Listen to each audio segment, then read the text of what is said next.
Welcome to Swift Coaches Academy, a podcast dedicated to bringing exercise and health professionals the uncensored truth behind what it really takes to succeed in the health industry with me, your host, Xenia Wood.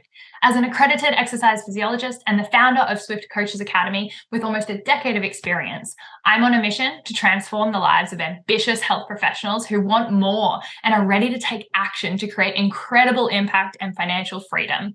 So join me as I speak candidly with industry leaders about the struggles and successes from within the trenches through thought-provoking conversations.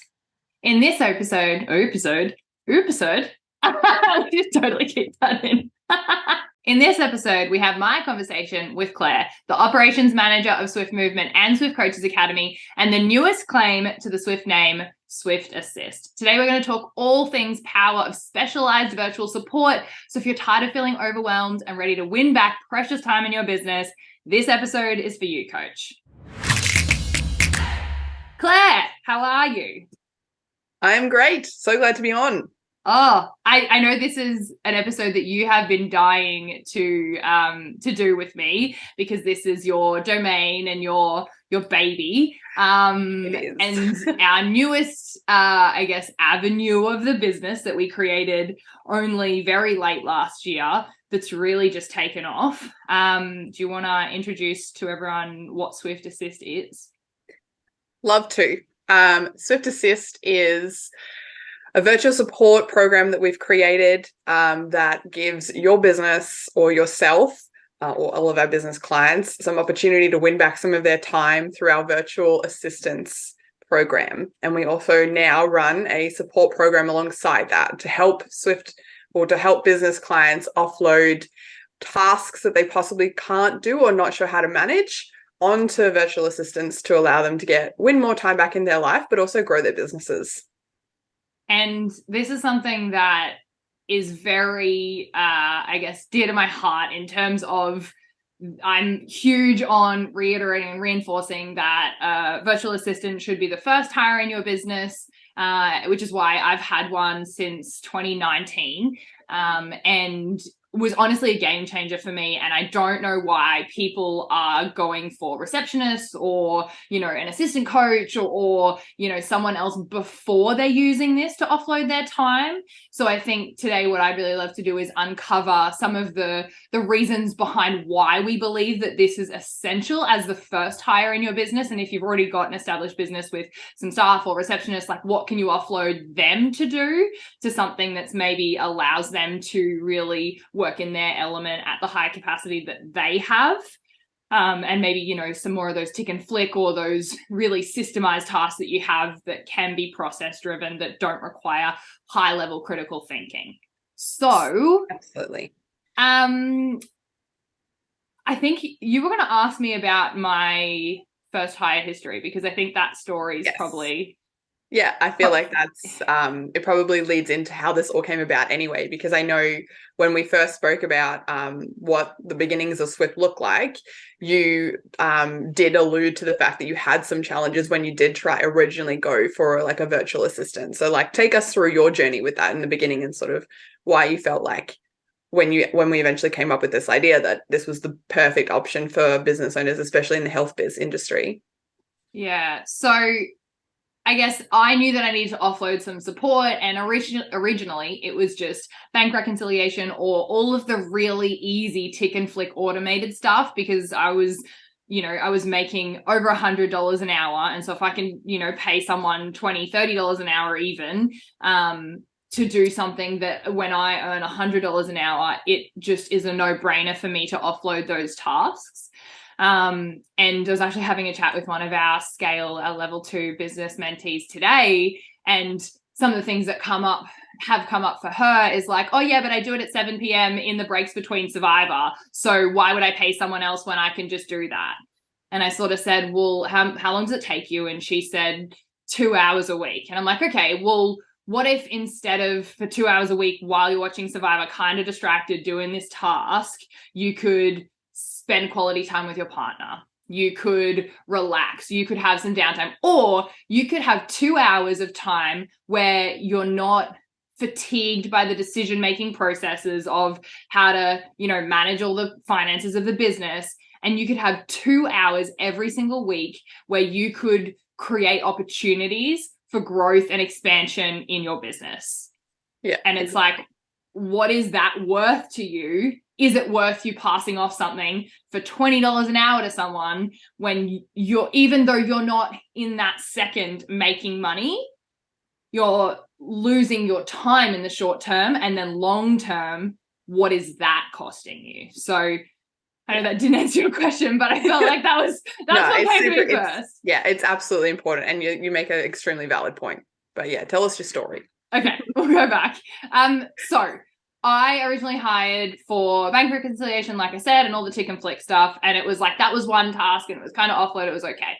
And then I was like, I really need support with lots of other behind the scenes things like emails, administration, checking payments, you know, even just implementing programs into an app. Like I wrote the program and then having that get put into the app. Like I don't need to write 3 sets of 15 with a tempo of 1021, whatever. Yeah.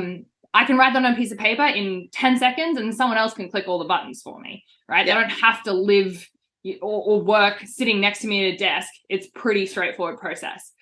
But we had lots of struggles because I'd never hired someone before. I didn't know how to delegate. And my version of delegating was messaging them on WhatsApp at whatever hour of the day that I felt I remembered something and was like, why isn't this done? And then 2 weeks later, I'd be like, oh, that thing. And then they were like trying to scroll back and search through it was a fucking mess. So there was a real frustration and I fired 1 or 2 or 3 of them. And I was like, fuck it, can't do it. And then I was like, hang on a second, let's reflect. This is probably constant in this variable situation. I felt very seen. No, this was me going, okay, well, maybe it's something that I'm doing. How could I better delegate these tasks? Because they're struggling to keep up with the random ad hoc times of the day and me just messaging on WhatsApp, and there was no system, there was no process. It was just kind of like, do this. And I really did treat it as a transactional relationship. I didn't treat it the way we treat our virtual support team now, as like, you are actually part of our community and family, which is totally, totally different. I've got goosebumps talking about it. But so when we got to the one that we still have now, that I probably started out with in 2020 after going through a fair few in 2019, we basically got to this point where I was like, I need to systemize this. So we created what's called an R&R doc, which is our roles and responsibilities, so that they have clarity on what's going on. And it's a very basic but very effective tool that we use to place all their tasks and all the things they need to do in the projects and the update on that. So it's something we've created in Google Sheets that has a lot of formatting. And I mean, I say we, Claire created because I'm not the tech whiz behind the scenes. So I said, make it do this and make all the buttons and make it pretty and make them change color. So we've done that. And we actually give that to all of our business owners who are using our Swift assistants as support, so that they can effectively communicate instead of WhatsApp messages or whatever hour of the day. But we started out with going, okay, well, the task is, I don't know, checking emails, and we need to do that daily, and it needs to be done by this person, and this is the due date, and the system works that it will turn orange or red if it's like it's going to be overdue or it is overdue. And so everyone was clear and could see everything that was going on and the priorities and the different categories. So it just helped make things so much clearer because it wasn't scrolling back through a WhatsApp message. And that's really when I realized that we need these systems and processes in place if we are going to delegate and be able to effectively manage, you know, what's the description of this task and what are the steps to that, and linking documents and all that sort of stuff. So I guess that's, to answer your question, how it started / how it's going. Yeah, I feel as well, potentially a part of the story that we could allude on as well is when you first told me about what your experience was like when you first had the hires, which was before I started with Swift, those first couple that didn't make it through, that you were also a bit struggled or challenged with the idea of making sure that they could, were quite fluent in English, their communication styles were quite well. Like it was a bit of a challenge to find people who were able to communicate on the level that you were needing them to, so that you're not constantly sort of going backwards and forwards with drafts and reviews, because the idea of getting someone involved to take time or to give you back time and take tasks off your plate is that you don't want to spend more time doing revisions. The idea is that they take less time, right? So I remember you making a really big point of the fact that that was a challenge you also had, which, we mitigate through Swift Assist. And that's something that I think we really value, or a lot of people really value, because that's something that's, we probably don't give it enough credit, having to sift through people, similar like to a job interview or whatever. If you're sifting through, you're like, okay, good, yeah, struggles. Yeah. And the time it takes to do that. And then you might trial someone and then they suck. And then you go again. And then, maybe realizing that they're better at this task than that task. But some of these things, the frustrations early on for me was absolutely finding a virtual assistant. Again, like you said, the English, but also like the legal responsibilities of like, I'm going to give someone the passwords to the inside of my business and they could fuck shit up. And that's a really scary thing. And so, we've got with Swift Assist, we were like, okay, well, that's a big issue people have. So we have our own legal contracts in place. So we take on all the legal obligations so that you're not liable with that. And then we also do all the wire transfers in, typically they're Filipino, so in Filipino dollars or pesos, I believe. Yeah. And also just finding people who weren't yes ma'am, no ma'am. Yeah. And were able to give us feedback, because you've got to think from their perspective. If you live in the Philippines and you're getting offered this opportunity, you just want to do everything you possibly can to keep a job down because you don't know where your next dollar's coming from. And that's a scary thought for these people. And when we can bring them in and say, hey, we have consistent regular work for you, and we want them to give us constructive feedback and be like, hey, the system that you gave me, I think it could be more effective if we did it this way. And so we are really seeking the 1% of the 1% when it comes to virtual support people to give to our Swift Assist clients, so the business owners or the sole traders. We have a lot of sole traders who use it, because if you've got 10 hours of admin a week, you can do 10 more clients or even 5 more clients and still make almost double the money. So finding people who were willing to speak up is really, really a struggle when, culturally there's some differences there too that we're having to navigate. And like you said, making time to reduce the time that it takes to do things that's one of the biggest frustrations. And I guess how Swift Assist actually came about was because for the past 3 years, I've been business coaching. And during that time, I was encouraging every one of my business clients to be getting a virtual assistant. And maybe a handful of them did it, and most of them were in my scale level or are now in my scale level program, because surprise, surprise, they got time back, they invested a little bit of money, and then they made a lot more. So those people did really well, but a lot of people were stuck with the fact of like, how do I make the time? What's the system? It's just all too hard. I'd prefer to, put a little bit more money into this and have it just fucking sorted for me. And so, we're not charging an arm and a leg for this. We're making it very affordable. It's about half the price of what you'd pay an admin team, minus any super or other tax implications that you'd need to normally pay for. And I guess on that, it can seem like a virtual assistant might be, you think, oh, I'm only paying them X amount of dollars or whatever it is. And it can feel like, oh, well, is that enough? But I think this really leads into the story of Charlotte, who is our OG virtual assistant. And I love this story because every time I tell it, it makes me feel all warm and fuzzy. And it also just makes me realize that we're providing opportunities. We're not ripping anyone off. We pay them very well and they do an incredible job as a result. So, I mean, they're the ones asking if they can go on a bathroom break during their 8-hour shift. So they are going to be your best workers that you will ever have. And they are so diligent and they just want to do right by you. But the story that I want to tell is it was coming up to Charlotte's birthday and she asked to have like the afternoon off. And I was like, I guess so. No, so we're like, yeah, of course, absolutely. And she also was at a point where she was doing 30 hours a week for us and we needed her. I was like, what's it going to take for you to be full time with us? She said, oh, well, I do, you know, some other hours for another business and they actually pay me $1 more. And I was like, oh, $1? Is that what you need? And she was like, yeah, like that'd be awesome. Like if you could do that, then I'd work with you full time. And I was like, oh, well, I think that's in the budget, actually. Yeah, might be able to scrape it. So I increased her wage by $1. And then her birthday came. And I got a photo sent, and we'll have to put this like in the show notes or something. I got a photo sent from her in the Philippines with her family. And there was like this big spread of like all this fish and vegetables. And like the whole family was there. And her family had made her this cake.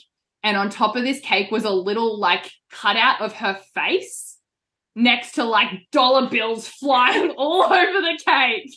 And I was like, she's a baller. Like she's not only the breadwinner, but she's like the fucking top dog in her like community in the Philippines because she's making bank now. So I no longer ever feel bad about outsourcing to an underprivileged country where they can do incredible work for us. And it means that we're employing people who can really make a difference in their lives. And it also really helps us. So it's an absolute win-win. Yeah, absolutely. Like, I mean, I've done the onboarding I've done the onboarding for all of our VAs on our team. And the story consistently after a couple of weeks of working with us is like, I don't want to work anywhere else. And there's been a couple of people who have said, oh, like, do you mind if I do project work on the side? And I was like, of course, like you can do whatever. And then they've gone, okay, but as soon as you get another client, like I want it, I don't really want to work with other people. Like I just want to work with Swift. And it's such a nice feeling to know that you're actually providing, I mean, it's security. It's lots of things, but you're providing security. And I mean, we run a team where we are having like in next month, we're actually having a virtual dinner party. So like all of our VAs are all jumping on. We've provided dinner and everyone is playing that game. It's like charades where you have to guess what they're like. We're doing that with our VA team because I just feel like, and it sort of ties into what you said in the beginning, right? Like if it's a transaction, then that's how you're going to feel and that's probably what you're going to get out of it. But if you actually bring them into the why your business, what's going on, and they have more of a reason and more of a culture around your business and what you're doing. And part of our R&R document is actually at the top, it has like goals, right? And most of our clients, our biz clients, write little goals for our VAs. So our Swift assistants inside other people's businesses feel like they are a part of another team and they feel like, okay, cool, I'm actually contributing something and I have a purpose. And, you know, there's a lot to be said for someone when you give them a purpose and a drive and some motivation because they don't want to leave and they don't want to work for anyone else. They just want to work for you and they want to keep building those hours and sort of helping you grow. And if you encourage them into your culture and you understand or get them to understand and take some time to go, hey, like, this is what we're doing this quarter. We love if you're part of like the chunk that you help us is to like drive social media engagement or whatever else. They have a real reason to do those tasks. And, you know, I've seen it tenfold every time I speak to a client or every time I speak to a Swift assistant. It's, you know, both parties are extremely happy with the scenario. And it's basically because I guess from your challenges, we underpinned what were the real things that we needed to make like this perfect scenario. And then we was born Swift Assist. Yeah, it was really awesome. And, you know, last week, obviously, you and I were down in Melbourne with Carl Goodman's Athletes Authority business mentorship, and we've got like half of the business mentees in that team who have Swift assistants. And I wish I could have paid people to talk about it, but I didn't have to. We were just, you know, we're in conversation and then someone would be like, oh yeah, well, I'll just get my Swift assistant to do that. I'll just get my Swift. And I was like, guys, it feels like a joke at this point. Like stop, because I feel like people think we're paying you.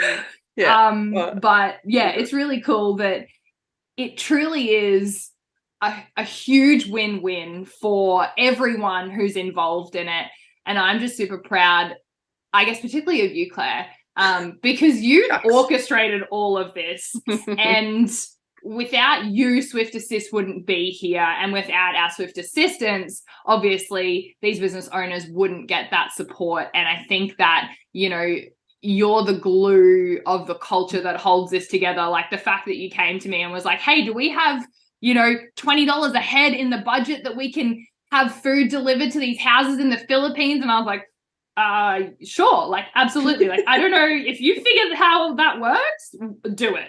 Let's go. Like, I'm okay with that. So, yeah, I think the fact that the feedback is we want to work with you and we see a team is also, I think, a detriment to the rest of virtual assistant world, where people do treat it like I used to, which was transactional. And so it was two-sided transactional. So that's how you sort of got what you put in. So I think that was cool. And then, you know, we've made it also, this is health business specific. So we don't work with people who are outside of health, wellness, fitness.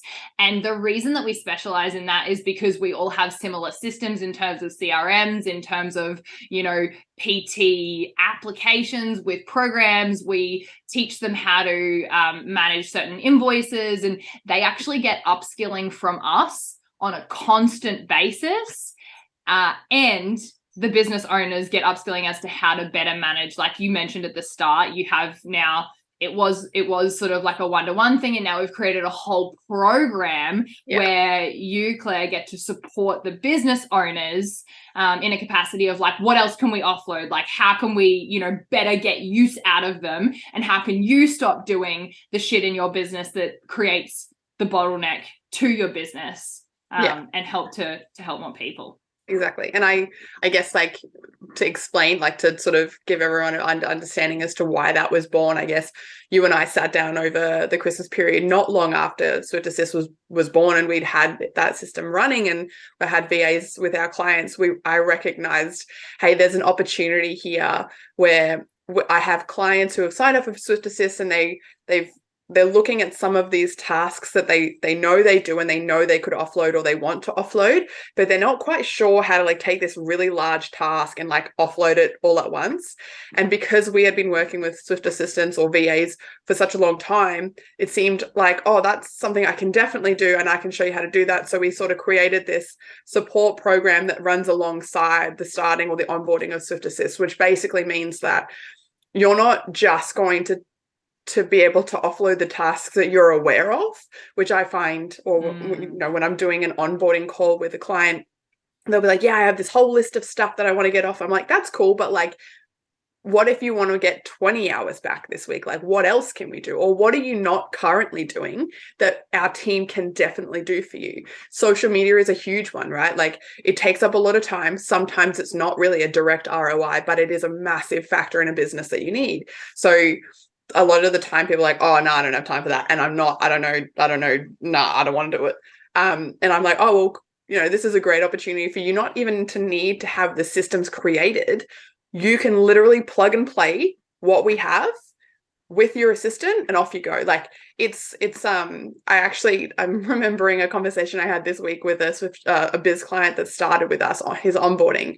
And he goes, wait, so I just have to put my name on it and just tell them what colors and then they will just do it? And I was like, yeah, like you would just, you know, give us the raw material, the photos, the videos, and then they can input it into this social media planner that we have, and then they basically execute from there. And he's like, and you only want how much? It was just great. Like it just really highlighted, like, yeah, there's a heap of value here. And like we service businesses, but we also service sole traders who are like the single human working in their business, grinding. Like I said, you don't want a massive capital outlay of time to be able to create the systems in order for you to actually get the VA. The idea is that they start doing what you're doing. It's just a quick Zoom video of like how you currently do it. They will start overtaking that, and then they will write the SOP for you. So it's really sort of down to this point where I feel like we have a really solid support for the biz client as well as for our VA team. So I mean, I would find it hard for anyone to go wrong with starting with Swift Assist if you're in the health biz industry. And just to backtrack for a second, SOP, if you are not as Claire systems minded as she is, standard operating procedure. So basically it's a list of steps from A to Z or whatever it is, from like, I need to create a video all the way through to post it at 6 p.m. on a Thursday night with exact captions, titles, whatever, thumbnail done, if it's a social media thing. But whatever it is in your business, the standard operating procedure is basically the dummy's guide to how to do anything in your business. Yeah. And you sort of alluded to before, you know, like we have the social media planner, but we have so many other things that we constantly create and evolve and just hand that over to our business clients, because it's like, if we're using it and we find it's helpful, then you can too. It's no skin off our back. We've already created it. So that's free of charge for you to do whatever you want with. And we've got those templates in place. So, you know, it's exactly where you can find all the documents, the data, and it comes from the feedback from our clients of saying, hey, this is where I'm struggling. I know the task that I give our business mentees often is our systemized scale activity, which is where you literally write down a list of everything you're doing in your business. You then write down how many hours a week it takes you. You then get to write down what level of task it is. So a 1 is like basic admin. 2 is like, you know, maybe this is someone who needs a little bit of skill or upskilling, but it's a you know, entry level. And then you have 3, which is like a manager or someone overseeing other people. And then a 4 is an executive level decision. So if you're the business owner, 4s and maybe a bit of 3s is where you should be. Anything that's a 1 or 2, like you need to be upskilling someone else to be doing that. And then the other things you want to put in there is how excited you are about the task. But if you're a 10 out of 10 excited about doing your social media, probably don't offload that first. Yeah.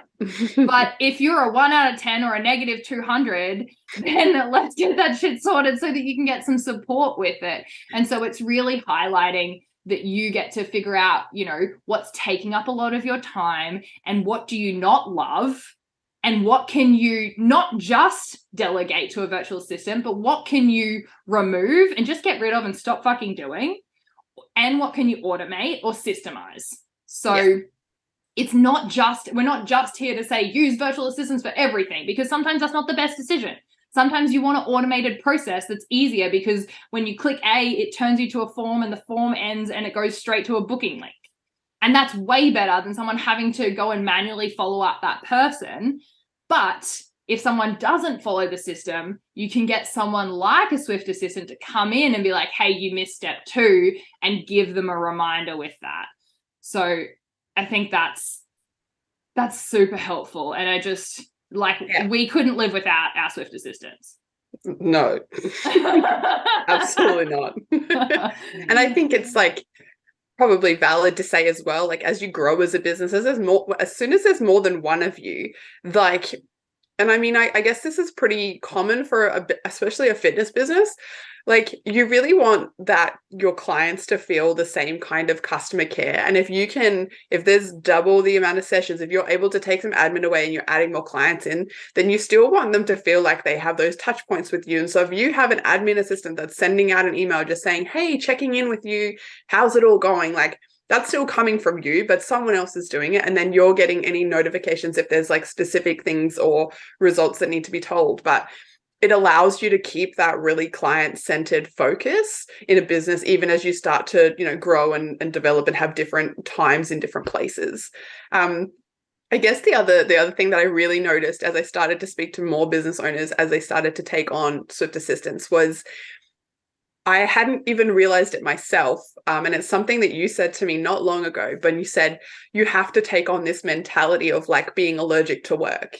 And it's something that I guess at the beginning of the podcast, you mentioned, you know, you've got biz mentees who are like, oh, but it only takes me 2 hours and I do it in between Survivor and that's fine. And I guess the thing is like, the more tasks you try and hold on, the less space you got to do anything else. And like, if you really think about it, whether it's like spending time with family and friends and doing fun stuff, whether it's growing the business, you can never try new things. You can never grow and expand and like have the opportunity for space. And so it's sometimes just going, I could, but do I want to? Or I could, and should I? Because at the end of the day, like I can do all of the invoicing. That's absolutely I can. I don't want to. It's definitely a negative 100 on my scale of want to. And the time it takes is not worth, when there are other people who are more than capable of doing it and probably do it way better than me anyway. And so it's sort of this like mentality that, I guess, which is where the roots of Swift support came from, because I noticed, hey, they're not in these business owners that are starting and they're taking on VAs. They haven't quite grasped that concept or that mindset of, yeah, I can do it, but like, I don't want to. And especially if you work for yourself. So I was like, this is a really good opportunity for us to sort of, I guess, share the mentality that when you start to grow, you start to offload and delegate. And I mean, you are the number one delegator. We all know this. I delegated the other day, like holding the end of my pizza, because I was like, I'm done with it. You have a plate. That's fine. She's already holding her own plate of pizza. I would just like to add, I didn't just throw it at her. Yeah. So, I mean, but it does seem like a really important or like focal point of your mindset as a business owner if you want to grow or you want to have space, because if you just keep trying to hold on to it, you don't have enough hands for pizzas. Oh, that's fucking great. I think we should just leave it there. I mean, finish with some actionables. But you can't hold all the pizza. You got to give some slices to other people. That's why they cut it into 8. So if we were to go with an actionable from today, I think the most important thing that everyone can do is write down a list of every single activity in like 15-minute intervals of what you do in a week, how much time it takes you, what's the ROI on that task, like how much income or profit do you get from that task, but figure out the low-hanging fruits and make sure that you are making those higher executive level decisions in your business so that you can create more impact and create more change with the people you're working with, and not get bogged down by all the stuff that you hate, that gets pushed to the side, that you just never get around to, that you know needs to be done, but really someone else could be doing it, so that it's accelerating you by creating space and time, just not just physical time, but like mentally for you to be able to grow and expand. And one little thing that I wanted to add as a little bonus for anyone who is listening today is I'm going to give you that document that we have, usually reserved for our business clients who are using Swift Assistants or who are working with me. So if you email us, with our email being admin@swiftmovementacademy.com.au, if you email us at that address and you title it Swift Assist Systems, our Swift assistants will actually send you one of our exact templates that you can use in your business to help realize what you can automate or delegate or remove from what you're doing in your business. Whether you choose to use the Swift Assistant or not, I think that they're invaluable. Just again, email is admin@swiftmovementacademy.com.au, and Charlotte will personally send you an email back with that. We are not touching that because we've offloaded and delegated it. So that's awesome. And I don't think there's too much else. The other thing I wanted to say actually was, some people are like, oh yeah, but do I have to start with like 20 hours a week, or does it have to be full time? And they're really nervous about minimum hours. So what we've done is the minimum hours to get started with Swift Assist is 0.5 hours a day. So you only need 2.5 hours of assistance a week to be able to start working with us. And we've made that barrier of entry so low so that we can make sure that people can just start, because we don't need you to have 20 things ready to go and a whole job description planned out, but we find that it's important that you just get started. Absolutely. Agree. Awesome. We will leave it there. And if you want to find out more, our website has a ton of info on Swift Assist, and you can get in touch, and Claire will have a chat with you with our virtual assistant of choice, perfectly designed for you. Exactly. Looking forward to it. Beautiful. See you later, Claire. Bye. If you enjoyed this episode, it'd honestly mean the world to us if you could share it with a friend or on your socials, follow and leave a quick review so that we can bring you more real, raw and uncensored stories from industry leaders. We also love hearing your feedback, so please DM us on Instagram at Swift Coaches Academy if you have suggestions for future guests or topics. Until next time, and in whatever you do, move swiftly.